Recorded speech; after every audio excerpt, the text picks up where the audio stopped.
Hello and thank you for stopping by the Creative Stamptuary. Today I'm going to show you how to make the ruffle on this card right here.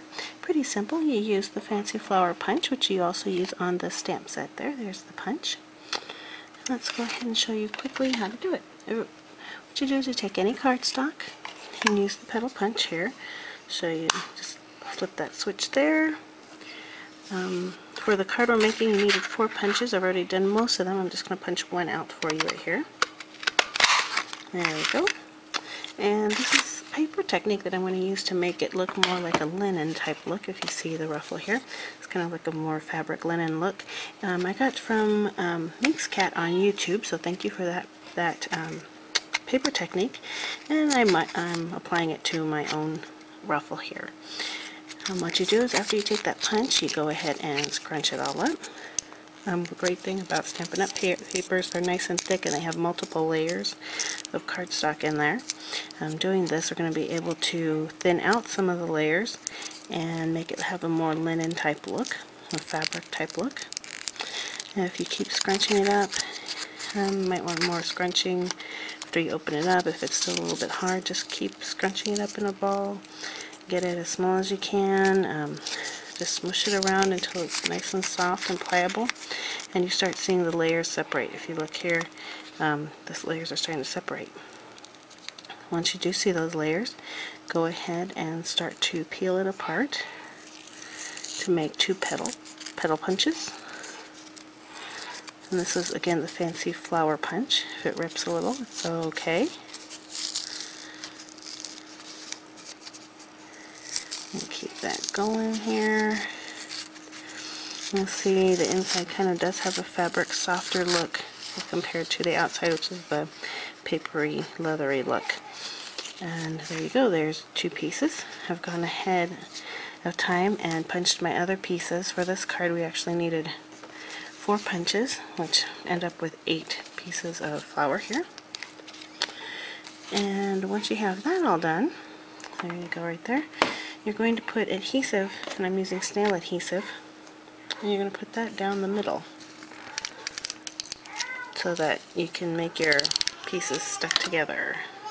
Okay, now that we have all of our flowers all set up and ready to go, just put them aside here and go back to the card. I have a card that isn't set up yet. I'll show you how to do the ruffle. Okay, so we have with this card I used snail adhesive, and I'm just going to run it across the bottom to give the petals a place to attach. You don't want to use snail adhesive. If you want it more portable, you can also use sticky strip like I have on here. I've attached all my pieces with sticky strip, so it makes kind of like a ribbon that you can use maybe on 3D objects or place it in different ways. So that's another option that you could have. But here on the card, snail adhesive works just fine. Okay, so we're going to go ahead and start building the ruffle. I'm going to overlap this right here so you can see what we're looking at here. What we're doing is we're going to take each piece and scrunch it up and build on one on top of each other all the way across the card. So here we go. Here's one. Remember, I already put the snail adhesive across. And you're just going to squish it together, smush it together. Try to keep one layer lower than the other side. Kind of looks like a little flower too. And then you're just going to attach it right onto the snail adhesive and smush it down. Save some time. I've already gone ahead and done half of the card here, and we'll just go over a few more. Again, you have the adhesive down the middle, snail adhesive, and you're just going to try to pinch them up together to make a little cone shape at the bottom. And then what you do is put the wider part right on, overlap the point of the last piece, and stick it down in the snail adhesive. And there you go. Again, just pinch it up. Try to make the bottom one side a little lower than the back side, just to add a little more dimension.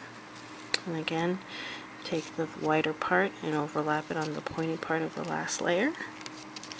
And just keep going across until you finish the entire thing. It's pretty simple. You can also make some really cute flowers using this technique. You can kind of see that they do look like little flowers here. So let your imagination go with this, but I thought I'd make it into a ruffle. That's pretty fun doing. And so here we go, the last piece. I'm going to go ahead and attach that. You can smush it down for a more flat look. You can arrange the pieces how you want, but there you go. There's the ruffle. Again, this is the Creative Sanctuary, and I really appreciate you checking us out. Check out our website too, creativesanctuaries.com, where we have more project and ideas, and Facebook and Twitter, where we have contests going on at least once, twice a month. Thanks again. Bye.